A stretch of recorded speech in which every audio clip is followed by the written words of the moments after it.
ባለ 50 ሮብና አርብ የማይጾመው ለምንድን ነው?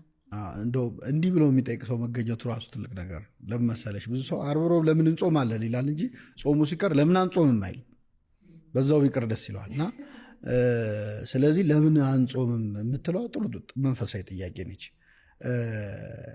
አርብና ረቡን በበዓለ 50 ማንጾመው እነዚህ ሰዎች 50 ቀን ሙሉ ጾመው ተጎድተዋል፣ ትንሽ ይጠገኑ ተብሎ አይደለም። እንደዚህ አይነት ሁለት ምክንያቶች ናቸው። አንደኛው ስለ ጾም ነው። በትክክል ከጾም ነው ስለ ጾም ነው። እንዴት መሰለሽ? አብይ ጾም የሚጾመው በቤተክርስቲያናችን ስርዓት የመጀመሪያው ሳምንት እስከ 12 ሰዓት ነው። ዘወረደ ሳምንት እስከ 12 ሰዓት ነው። ከቅድስት ጀምሮ እስከ ኒቆዲሞስ መጨረሻ ላይ ከሆሳና በፊት እስካለው ድረስ ደግሞ የሚጾመው እስከ 11 ሰዓት ነው። ከዛ ሰሙነ ሕማማት እስከ 13 ሰዓት ነው። እስከ ምሽቱ 1 ሰዓት ድረስ ጨረቃ እስኪታይ ድረስ ሰሙነ ሕማማት። ከዛ በኋላ ዓርብ ዕለት እስከ ትንሣኤ እሑድ ያለው አለ አይደል 33 ሰዓት ነው። ከጌታ ስቅለት በኋላ 33 ሰዓት ነው። በነገራችን ላይ ጌታ ምድር ላይ 33 ዓመት ነው የኖረው ያስተማረው ብዙ ታምራት የሰራው አጠቃላይ 33 ዓመት ነው።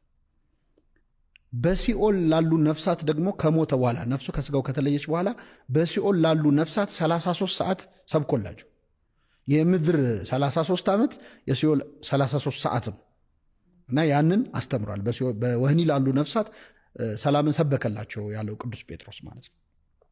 ስለዚህ ከ12 ሰዓት ስንጾም የጨመርናት ሰዓት ማለት ነው ከ9 ሰዓት እስከ 12 ሰዓት ያለች አይደል? እሷን በትክክል አንድ ሰው ከጾመ ከዛ እስከ 11 ሰዓት ሲጾም እሱንም ከጾመ ከዛ በኋላ ደግሞ መጨረሻ ላይ ያለውን 33 ሰዓት ከጾመ ሲደመር 126 ሰዓት ይሆናል።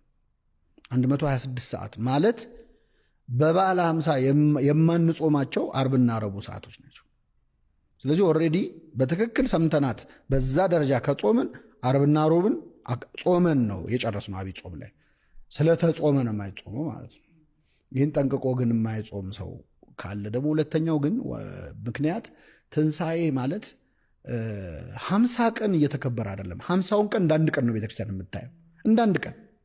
አሁን 50ውን ቀን ሙሉ ክርስቶስ ተነስቷል፣ በእውነት ተነስቷል ይባላል እንደ አዲስ። ዛሬ የተነሳ ጠዋት የተነሳ እንዲመስል ነው። ለምን? ያንን እንዳንድ ቀን ነው ቤተክርስቲያን 50ውን ቀን የምታየው።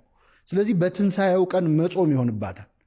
ለዛ ነው 50ውን ቀን ያለ ጾም እንድናሳልፍ የምታደርገው። ጸሎትም ግን መንፈሳዊ ነገሮችን መተው አይገባም። በመብላ በመጠጣት ብቻ መከበር የለበትም። ዋነኛ ምክንያቱ ይሄ ነው። ብዙዎቻችን የምንጾመው እስከ 9 ሰዓት ነው። አልጾምንም፣ መጾም አለብን ማለት ነው ሮብና ዓርብን። ከዚህ በኋላ እችን ከሰማችሁ በኋላ ሞክሩት። በጣም ጥሩ ነው። ጾም የሚጠቅመን ለራሳችን ነው። በነገራችን ላይ ከእውቀት ማነስም ነው። ግን በስርዓተ ቤተክርስቲያን እስከዚህ ሰዓት ጾሙ ብላ ቤተክርስቲያን